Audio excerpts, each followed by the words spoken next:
সেদিন সকাল সকাল আমাদের প্রথম কাজ ছিল হচ্ছে একটা বৃদ্ধি লুক। আর সেটা হাওড়া শিবপুরেই ছিল। এক্স্যাক্ট লোকেশন, ডেট আমার কোনোটাই মনে নেই পরিষ্কারভাবে। তো দেখো আমরা একদম আর্লি মর্নিং চলে এসেছি ব্রাইডের বাড়ি। আর এই যে হচ্ছে আমাদের মিষ্টি ব্রাইড। তো চলো আগে ক্রাইটেরিয়াটা শুনে নিই কেমন কি লুক চায়।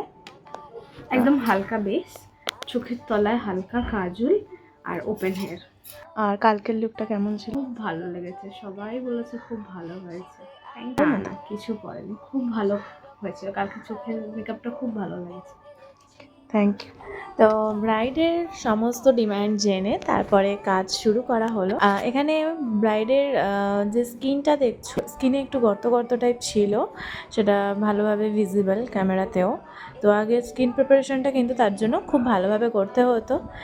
আর ব্রাইডের এটা ছিল হচ্ছে বৃদ্ধি লুক, তাই বেশ সকাল সকাল মানে খুব তাড়াতাড়ি একটু রেডি করতে হতো। বৃদ্ধি লুকে কিন্তু প্রথম থেকেই বেশ একটা তাড়াহুড়ো ব্যাপার থাকেই, যে যত ভোরেই আমরা গিয়ে পৌঁছাই না কেন ব্রাইডেরও বসতে একটু টাইম লেগে যায়, বা ব্রাইডও যদি টাইমেও বসে তো সকালবেলার সেই রিচুয়ালসটা আমি ম্যাক্সিমাম দেখেছি একটু তাড়াহুড়ো কিন্তু থাকে। তো এখানে ব্রাইডের মতামত আর আমার মতামত দুটো একসাথে মিলিয়ে কিন্তু আলটিমেট এটাই ঠিক করা হয়েছিল যে হ্যাঁ একদম সকালে যেহেতু এই রিচুয়ালসটা, যার কারণে কিন্তু একটা লাইট বেস একদম পারফেক্ট।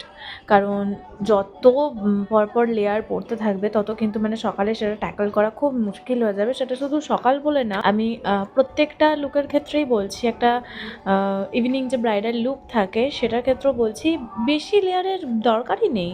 আমরা যতটা লাইট করতে পারবো তত আমাদের মেকআপ অলওয়েজ গ্লো। এটা আমি সবসময় বলি, এটা আমি নিজের ক্ষেত্রেও তো নিজের ফেসেও ফিল করেছি, মডেল ক্লায়েন্ট সবার ক্ষেত্রে আমি এটা করে বুঝেছি, যার কারণে আমি তোমাদের এটা বলছি। তোমরা অনেকেই কম বেশি ব্যাপারটা জানো। তো দেখো এখানে লুকটা আস্তে আস্তে কিন্তু আমি কমপ্লিট করছি, পরপর স্টেপ বাই স্টেপ আমি দেখাতে পেরেছি কি জানি না।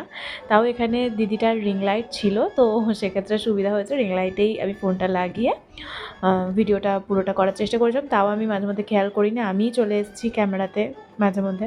তো এখানে দিদিটার তো হেয়ার স্টাইল সেরকম কোনো ডিমান্ড ছিল না, জাস্ট একটু ওয়েভ চেয়েছিল সামনেটা, কিন্তু পুরো চুলটা খোলা রাখতে চেয়েছিল, খোলার মধ্যে একটা মুকুট পরতে চেয়েছিল, সোলার মুকুট। সোলার মুকুটটা কিন্তু বেশ কিউট, তোমরা শেষ অবধি গেলে দেখতে পাবে। তো তোমরা এখন লুকটা দেখতে থাকো। আর লুক দেখার সাথে সাথে আমার সাথে ঘটে যাওয়া একটা ইনসিডেন্ট আমি তোমাদের সাথে একটু শেয়ার করি।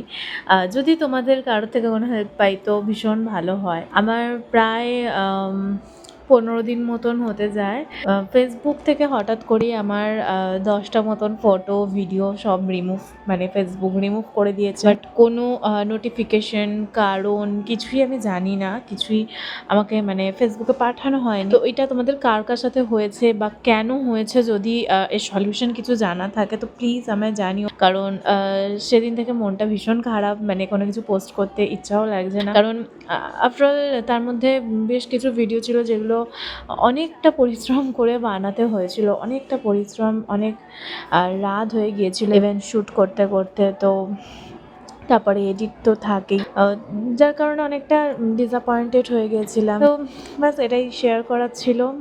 তোমরা যদি প্রবলেম ফেস করে থাকো আর এটা যদি সলিউশনও তোমরা করতে পেরে থাকো তো প্লিজ আমায় জানিও, আমিও খুব থ্যাঙ্কফুল হব। সেসব কাটিয়ে আবার ভিডিও পোস্টের দিকে মন দিয়েছি, যতটা সম্ভব চেষ্টা করব তোমাদের সাথে আবার ভিডিও শেয়ার করার। কারণ ভিডিও শেয়ার করলে আমার নিজেরও মন ভালো থাকে অবভিয়াসলি, বাট সে কটা দিন আমি মেন্টালি ঠিকই ছিলাম না, মন মেজাজ সত্যি বলতে খুবই খারাপ ছিল। তো দেখো আমার কথা বলতে বলতে এখানে কিন্তু লুকটা অলমোস্ট কমপ্লিট। স্কিনটা কতটা গ্লো করছে, বেসটা কতটা গ্লো করছে তোমরা সেটা দেখেই বুঝতে পারছো। আর দিদিটার কিন্তু টানা টানা চোখ ভীষণ পছন্দের, মানে দিদিটার প্রত্যেকটা লুকে, যে কটা লুক আমি আর কি দিদিটার উপর করেছি, তো দিদিটার একটাই ডিমান্ড ছিল আমার চোখটা যেন ওই কাজল টানা হয়। মানে দিদিটার সাথে আর কি গল্প করতে করতে শুনেছিলাম যে দিদিটা ডান্সারও, মানে অন্য প্রফেশনে তো আছেই, সেটা আমি ভুলে গেছি, বাট ডান্সারটা আমার মনে আছে। তো দ্যাটস ওয়াই চোখগুলো কাজল টানা চোখ ভীষণ পছন্দের দিদিটার। তো সেই সবটা মাথায় রেখেই লুকটা পুরো করা হয়েছে। এখানে তোমরা দেখলে বুঝতে পারবে আমি ভয়েসগুলো মিউট করে দিয়েছি ঠিক, এবার পুরো বিয়ের দায়িত্বটাও ছিল দিদিটার ওপর, যার কারণে প্রচণ্ড ফোন এসছে। একটা লুক কমপ্লিট করতে করতে প্রায় একটা মানুষ কতগুলো ফোন অ্যাটেন্ড করতে পারে তোমরা আইডিয়া করো, মানে গেস করো। এতগুলো ফোন এসছে, মানে আই মেকআপের সময়, লিপস্টিক পরানোর সময় থেকে শুরু করে সব কিছুতেই ফোনগুলো এসছে, যেগুলোর ক্লিপ কিন্তু আমি তোমাদের শেয়ার করি। তোমরা এখানে দিদিটার মুখটা দেখলেই হয়তো একটু বুঝতে পারবে, বেশ টেনশনেও ছিল, অনেক কিছুর দায়িত্ব ছিল যেগুলো আর দিদি শেয়ার করছিল, সেটা থেকেই জানলাম। তো যাই হোক, এই হচ্ছে কমপ্লিট লুক। আর এই আইডিয়াটা হঠাৎই মাথায় এলো যে হ্যাঁ, ব্যাক সাইডে এখন এমন পরালে বেশ সুন্দর দেখতেও লাগে, একটা বৃদ্ধি সাজার। দিদি শাড়িটাও খুব সুন্দর চুজ করেছিল। তো এই হচ্ছে ফাইনাল লুক, তোমরা দেখে জানাও কেমন লেগেছে। আর এখানে ভয়েসটা মিউট হয়ে গেছে, আমি খেয়াল করিনি, পরে খেয়াল করছি। তো এটা দিদিটার রিভিউটা ছিল।